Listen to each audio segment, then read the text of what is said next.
கர்த்தருடைய வசனம் இவ்விதமாய் சொல்லப்படுது, என் மகனே உன் தகப்பன் புத்தியை கேள், உன் தாயின் போதகத்தை தள்ளாதே. பாருங்க, சிறு வயது முதல் கொண்டு நமக்கு என்ன சாப்பிட்டா நல்லது, எப்படி வளர்ந்தா நல்லது, ஸ்கூல்ல எப்படி படிக்கணும், என்ன காரியம் செய்யணும்னு ஒவ்வொரு காரியத்தை நமக்கு போதித்து போதித்து புத்தி சொல்லி வளர்த்த தாய் தகப்பன்மார்களை நாம் வளர்ந்ததுக்கு பின்பதாக அதை மறந்து விடுகிறோம். வார்த்தையை கேட்பதே கிடையாது. கேட்டா என்ன சொல்றோம்னா, அது அந்த காலம், இது இந்த காலம், இந்த காலத்துல உங்களுக்கு நிறைய விஷயம் தெரியல, நீங்க தயவு செய்து பேசாதீங்க. என்ன காரியம் தகப்பனும் தாயும் சொல்ல ஒரு காரியத்தை ஏறெடுக்கிறார்களோ நம்முடைய செவிகள் அதை கேட்பதே கிடையாது.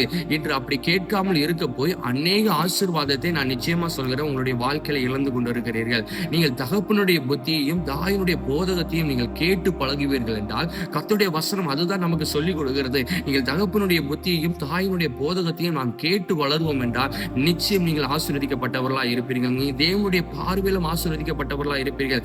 சத்துருவானவன் என்ன பண்ணுவான்னா, நம்ம தகப்பனுடைய பேச்சையும் கேட்கக்கூடாது, தாயினுடைய பேச்சையும் கேட்கக்கூடாது என்று அநேக சிந்தனைகள் நம்முடைய இருதயத்தில் வைத்து அவர்கள் பேசினாலே நமக்கு கோபம் வருகிற லெவலுக்கு மாற்றி விடுகிறார். ஆனால் இந்த தேவ பிள்ளைகளாகிய நீங்கள் தேவனுடைய சமூகத்தில் கேளுங்க, தகப்பனே இந்நாள் வரை இப்படி ஒரு காரியத்தை என்னுடைய தகப்பனை நான் அவமானப்படுத்தி இருந்தா, தேவையில்லாத வார்த்தைகளால் துன்படுத்தி இருந்தா, இந்த நிமிஷத்திலிருந்து நான் அப்படி ஒரு காரியத்தை மாற்றி உமக்கு ஆசீர்வாதமாய் நான் மாறுகிறேன் என்று சொல்லி பாருங்க.